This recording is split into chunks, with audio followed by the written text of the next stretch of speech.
The Shelton case, where are we? Let's make the deal.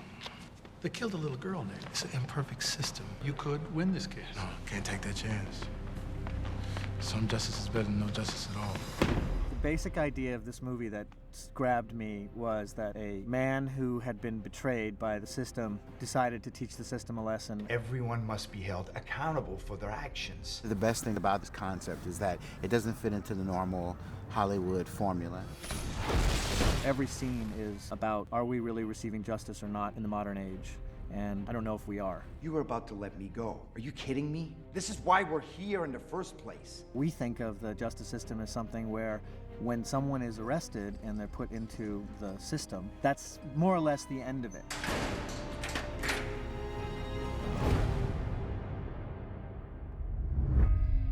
What happened in this case is that there were two perpetrators of the crime. There's a little bit of testimony in the very beginning that leads you to believe that one defendant is more culpable than the other. But the way the law works, if you are both involved in a homicide, legally you are both equally culpable.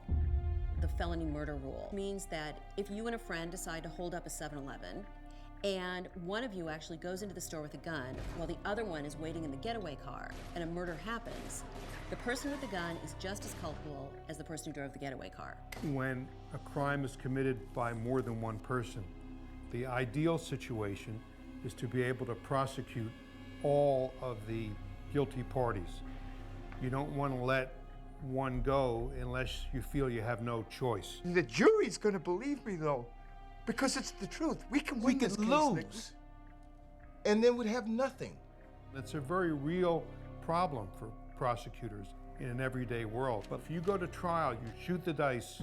Jamie Foxx was really in a predicament in this particular case. It would have been a tough case to take to the jury. I saw their faces. I saw them do it. I mean, they killed my little girl, Nick. You blacked out, Clyde. Your testimony won't be reliable. You get on the stand. Gerard Butler's character says, but I was there, I saw what happened. But eyewitness testimony is frequently unreliable. Eyewitness testimony can hold up, and often does, but there's no guarantee. When you are in the grips of that horrible, horrible situation, your mind is spinning, your body is filled with adrenaline, and very frequently what you think you saw is not what you actually saw. The defense attorney has a chance to cross-examine. That's when you try to pick apart their testimony. You had just been stabbed, hadn't you? Isn't it true that your eyes were tearing, that you were looking at the floor, that your mouth was taped, that you were very upset, that you thought you were going to die? And despite all of those things, are you still positive that you're making an accurate identification? A defense attorney would have been able to impeach that testimony very easily. What about the rest of the forensic evidence? In a crime of violence, the most typical examples of forensic evidence are blood spatter, DNA, fingerprints. Those are all considered forensic evidence. We had a setback, Clyde. The judge ruled that the DNA was inadmissible. What? Exclusionary rule. The exclusionary rule is a rule that was set up to cover a situation where the police overstepped the bounds of their authority in their investigation.